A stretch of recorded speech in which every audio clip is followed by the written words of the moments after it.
மாண்புமிகு அமித்ஷா அவர்கள் மதுரையில் பேசிய பேச்சுக்களை நீங்கள் அறிவீர்கள்.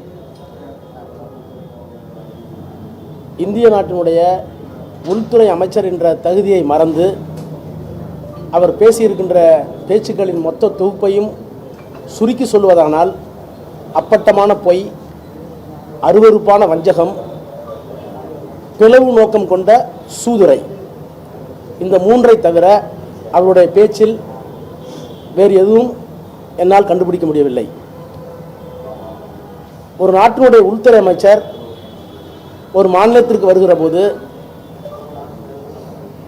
அவருடைய தகுதி, அவருக்கு இருக்கிற பொறுப்பு, கடமை உணர்ச்சி இவைகளை பற்றி கிஞ்சிற்றும் கவலைப்படாமல் அவதூறுகளை அள்ளி வீசுவதும்,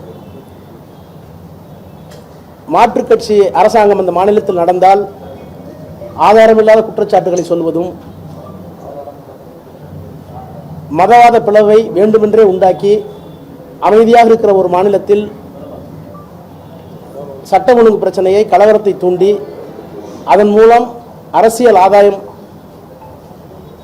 கிடைக்குமா, அறுவடை செய்யலாமா என்கின்ற அருவருப்பான உணர்ச்சியும் அவருடைய பேச்சில் வெளிப்பட்டிருக்கிறது.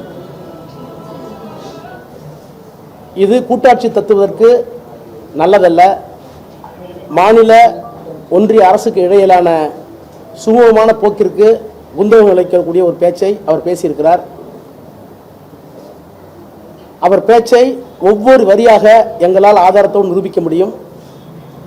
ஆனால் தமிழ்நாடு ஒரு அமைதி பூங்காவாக இருப்பதை அவர்கள் விரும்பாமல் அரசியலுக்காக மிகவும் கீழ்த்தரமான நடவடிக்கைகளை மேற்கொண்டுள்ள அமித்ஷா அவர்களுடைய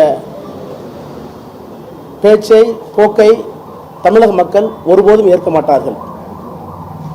தமிழ்நாட்டுடைய முதலமைச்சர், திராவிட மாடல் ஆட்சியினுடைய நாயகர் மாண்புமிகு முதலமைச்சர் அவர்கள் தமிழ்நாட்டில் சட்டம் ஒழுங்கு, அமைதி, வளர்ச்சி திட்டங்கள், ஒன்றிய அரசினுடைய நிதி பல நேரங்களில் கிடைக்காவிட்டாலும் கூட அந்த நிதியையும் மாநில நிதியிலிருந்து இழப்பீடு செய்து வளர்ச்சி திட்ட பணிகளை மிக விரைவாகவும் நல்ல முறையிலும் வழங்கி நடைமுறைப்படுத்துவதை